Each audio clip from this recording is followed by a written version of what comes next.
নমস্কার বন্ধুরা, আজ আমি আপনাদের করে দেখাবো ধনিয়া এগ। প্রথমে কয়েকটা ডিমকে সেদ্ধ করে খোসা ছাড়িয়ে জল দিয়ে ধুয়ে নিয়েছি। এবার একটা মশলার পেস্ট করে নেব। মশলাতে আমি দিয়েছি রসুন, আদা, কাঁচা লঙ্কা আর ধনেপাতা দিয়ে একটা স্মুথ পেস্ট করে নেব। এবার ডিমে নুন মাখিয়ে, এতে কিন্তু আমি হলুদ দেব না, নুন মাখিয়ে ভালো করে কড়াইতে ভেজে নেব।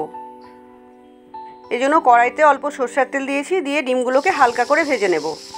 বন্ধুরা, চটজলদি এই রান্নাটা আপনারা বাড়িতে ট্রাই করে দেখতে পারেন, এত ভালো লাগে খেতে। গরম ধোয়া ওঠা ভাতের সাথে আপনারা একদিন করে খেয়ে দেখবেন। দেখুন ডিমগুলো হালকা করে ভাজা হয়ে গেছে, এবার আমি তুলে নিচ্ছি। এবার ওই কড়াইয়ের মধ্যে যে তেলটা ছিল তাতে আমি অল্প জিরে ফোড়ন দিয়েছি, দিয়ে পেঁয়াজ কুচিয়ে রেখেছিলাম সেটা ভেজে নেব।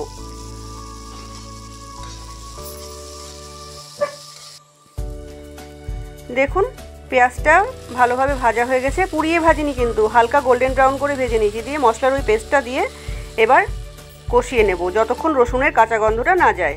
রসুনের কাঁচা গন্ধ চলে গেলে তারপরে মশলাতে জল দিয়ে দেবো। এবার রেগুলারে কিছু মশলা এর মধ্যে অ্যাড করে নিয়েছি, যেমন দিয়েছি নুন, হলুদ, জিরে, ধনে আর লাল লঙ্কার গুঁড়ো দিয়ে ভালো করে মশলাটা এবার ভালো করে কষিয়ে নেব।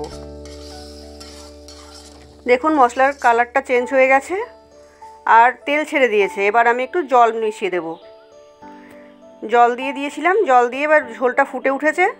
এটা কিন্তু খুব ঝোল করব না, হালকা গ্রেভি করব। দিয়ে ডিমগুলো দেখুন অ্যাড করে দিয়েছি, দিয়ে একটু ফুটিয়ে এবার নামিয়ে নেব।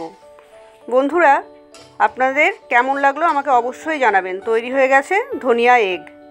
সবাই ভালো থাকবেন, সুস্থ থাকবেন। নমস্কার।